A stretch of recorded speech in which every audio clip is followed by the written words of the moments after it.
और इसलिए एजेबी जैनी साहब, सबसे पहले मैं अब आपके पास आऊंगा, क्योंकि ये सिलसिला रुकने का नाम नहीं ले रहा है। एक के बाद एक लगातार ड्रोन अभी भी नजर आ रहे हैं। इस तरह की हरकतों पर लगाम लगाने के लिए इस वक्त किस तरह की स्ट्रैटेजी की जरूरत है सर? ना तो ये सिलसिला रुकने का नाम ले रहा है और मेरा ये मानना है कि ये सिलसिला रुकेगा भी नहीं। अच्छा समीर, ये जो ड्रोन वॉरफेयर है, ये एक वॉरफेयर का नया पैराडाइम है, एक नया किस्म का मेथोडोलॉजी है। आपने देखा होगा कि अजरबैजान और नगोमो में भी ये एक बड़ा आधुनिक और बहुत ही कारगर हथियार यूज किया गया था, जिससे कितना नुकसान हुआ था। दूसरी तरफ हमें ये देखना है कि पाकिस्तान की अंदरूनी हालत इस समय बदतर से भी बदतर है। इकोनॉमिक हालत उनकी और यूनाइटेड नेशंस का प्रेशर उनके ऊपर पड़ रहा है। तो ये क्योंकि पाकिस्तान, तीसरी बात, कि खुल के नहीं लड़ सकता, एक कायर देश है, इसलिए इस किस्म के वो जो उसको आधुनिक तरीके मिल सकते हैं। और ये मिल कहां से रहे हैं, इसमें कोई शक नहीं है कि चाइना दे रहा है उनको ये ड्रोन्स।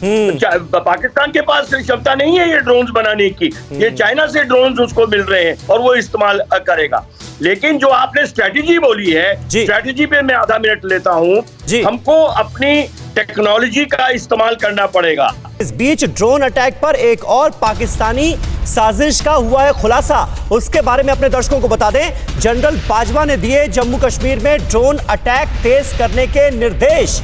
ये खबर सामने आ रही है। बाजवा ने मेजर जनरल असीम मलिक को निर्देश दिए हैं। असीम मलिक ने मंगला में किया है ड्रोन ट्रेनिंग सेंटर का दौरा। लेफ्टिनेंट जनरल मजहर शाहीन से असीम मलिक की मुलाकात हुई है। असीम मलिक ने मजहर शाहीन को ड्रोन अटैक बढ़ाने के लिए कहा है। बाजवा के निर्देश पर पाकिस्तान के मंगला में है 505 यूएवी ड्रोन ट्रेनिंग सेंटर, और इसका जिक्र जम्मू में एयरफोर्स स्टेशन पर जो ड्रोन अटैक हुआ उसमें भी सामने आया था। अजीम भट्ट, अगर आपको आवाज मिल रही हो, आपसे जानना चाहेंगे, अब ये जानकारी सामने आना कि बाकायदा जनरल बाजवा की तरफ से निर्देश दिए गए हैं कि इस तरह के ड्रोन अटैक बढ़ाए जाएं, इसका क्या मतलब है?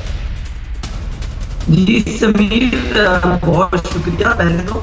और मुझे बड़ी खुशी हुई है कि इंडिया के अंदर जो एंकर्स हैं वो डिफेंस एनालिस्ट भी हैं और बड़े ज़बरदस्त किस्म के। आपको तो रॉ ज्वाइन करनी चाहिए कि अभी तक शायद आपकी आर्मी के पास भी ये वाली इंफॉर्मेशन ना हो जो आप अभी दे रहे हैं कि जनरल बाजवा ने हुक्म दिया है और जनरल बाजवा ने ये संदेश दिया है। बहरहाल ऐसी कोई बात नहीं है और उसके मैं फैक्चुअल आपको जवाब देना चाहूँगा कि ब्लेम गेम से निकलकर बड़ी सीधी सी बात है समीर। देखें, अभी 6 से 7 दिन नहीं हुए हैं कि हमारी FATF की मीटिंग हुई है और FATF की मीटिंग के अंदर पाकिस्तान अभी तक ग्रे लिस्ट के अंदर है, जबकि हमारा ये क्लेम है कि हम 26 पॉइंट्स के ऊपर 27 में से अमल कर चुके हैं। तो ऐसा मुल्क जो कि अभी अपने मामलात को सीधा कर रहा है, हमें इस तरह की कोई काम करने की जरूरत नहीं है। और आप लोगों की तो ब्लेम गेम का ये हाल है कि आपका इंटरनल मैटर अगर कोई हो तो आप मुसलमानों पर डाल देते हैं, और अगर कोई अरे अजीम भट्ट साहब, छोड़िए हिंदू मुसलमान ना कीजिए यहाँ पर आकर।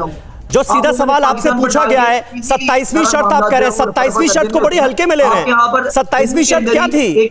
यूएन के डिक्लेयर्ड 100 टेररिस्ट जो आपकी सरजमीन पर पल रहे हैं उनके खिलाफ कार्रवाई करना, वो कर नहीं रहे आप।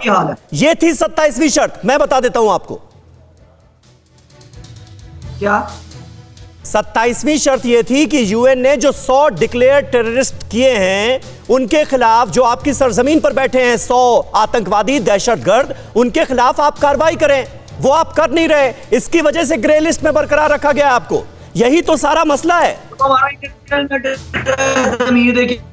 अगर for example for the sake of argument मैं आपकी इस बात को मान भी लूं तो हमारा प्रॉब्लम है, हमारी एजेंसी ने देखना, हमारी गवर्नमेंट ने देखना है कि कौन कौन टेररिस्ट है। और अरे भाई यही तो सारा कनेक्शन है ना अजीम भट्ट साहब, यही तो सारा कनेक्शन है। कसवर अगर आपको आवाज मिल रही हो, यही तो सारा कनेक्शन है।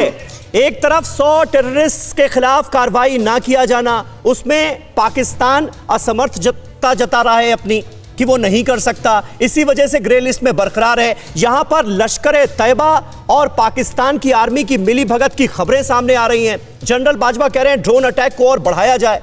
चाहता क्या है पाकिस्तान और इसका अंजाम क्या हो सकता है? देखिए समीर, एक बात तो बड़ी क्लियर है कि हमारे दोस्त कुछ भी कहते रहे यहाँ पे, और हमें बड़ी तनकीद का सामना भी करना पड़ता है यहाँ पे अपने कमेंट्स की वजह से। पाकिस्तान को अगर ग्रे लिस्ट में अगर बरकरार रखा गया है और उसके बाद 6 और भी शिकें थमा दी गई हैं, तो मेरा ख्याल है कि इसमें कोई ना कोई कहानी तो है। इंडिया चलो दुश्मन है, उसने तो दुश्मनी करनी है। अफगानिस्तान दुश्मन है, उसने दुश्मनी करनी है। आप अमेरिका आपका दुश्मन है, उसने दुश्मनी करनी है। लेकिन आप क्या कर रहे हैं? मैं वही बार बार कहता हूँ कि ये जो है हमारे जो दोस्त बैठे हुए हैं फॉरेन अफेयर्स में, वो उनकी खुली नाकामी है। आप 26 तो कर लेते हैं, 27 आप नहीं कर सकते। वो भले जो भी हो, पाकिस्तान में इमरान खान की गवर्नमेंट के आने के बाद बड़े क्रैकडाउन हुए हैं, इसमें कोई शक नहीं है। लेकिन सफारती सतह के ऊपर जिस तरह पाकिस्तान को मुंह की खानी पड़ी है, दुनिया में इसकी मिसाल नहीं मिलती। मैं इस्लामाबाद में बैठे ये बात कर रहा हूँ और बिल्कुल एक बड़े मेरिट पे ये बात कर रहा हूँ। अगर पाकिस्तान की जगह कोई और मुल्क होता, उसका फॉरेन मिनिस्टर इस नाकामी के बाद अपने ऑफिस में ना बैठा होता। अब हम पिछले 3 साल से सुन रहे हैं कि जी ग्रे लिस्ट में निकल रहे हैं, ग्रे लिस्ट में निकल रहे हैं, लेकिन हर दफा आप वहीं लटके रहते हैं। लेकिन इस दफा तो समीर हद हो गई है कि ना सिर्फ इन्होंने हमें मेंटेन किया है उसमें ग्रे लिस्ट में, बल्कि 6 और शिकें थमा दी हैं। मेरा ख्याल ये है, अब बड़े माजरत के साथ भट्ट साहब से, हमारे कोलीग, मैं उनकी बड़ी इज्जत करता हूँ, लेकिन ये नाकामी है। आप इंटरनेशनल लेवल के ऊपर आप नहीं, नाकामी है और पाकिस्तान को अपनी करतूतों का अंजाम भुगतना पड़ रहा है। कसवर, सबसे बड़ी बात ये है, अब ये जो जनरल बाजवा की तरफ से ताजा ऑर्डर, जिसका हमने अभी थोड़ी देर पहले जिक्र किया, इसको लेकर क्या इंफॉर्मेशन है आपके पास, जिसमें यह कहा गया है कि ड्रोन अटैक को बढ़ाया जाए? समीर, ऐसी तो कोई इत्तला मेरे पास तो नहीं है, लेकिन एक चीज बड़ी क्लियर है कि पाकिस्तान आर्म फोर्सेस जो है वो टेक्नोलॉजी की उसमें अगर ये कहा जाए कि इंडिया के आर्म फोर्सेस से आगे हैं, तो ये कहना गलत नहीं है। मैं आपको बताऊं कि वजीरिस्तान में, पाकिस्तान के KPK में और उसके बाद पाकिस्तान और अफगानिस्तान की सरहद में हमारी आर्म फोर्सेस जो है ऑलरेडी ये ड्रोन टेक्नोलॉजी इस्तेमाल कर रही है। और दूसरा और सुने, आप आर्म फोर्सेस को एक साइड पे कर दें तो हमारे यहाँ पे इस्लामाबाद की जो ट्रैफिक पुलिस है, इस्लामाबाद के जो दूसरे कैपिटल टेरिटरी पुलिस है, वो ड्रोन इस्तेमाल कर रही है। तो पाकिस्तान ड्रोन टेक्नोलॉजी में बहुत आगे है।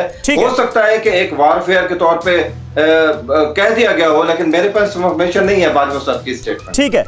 अड़ी सोमवार से शुक्रवार शाम 6 बजे सिर्फ TV9 भारतवर्ष पर।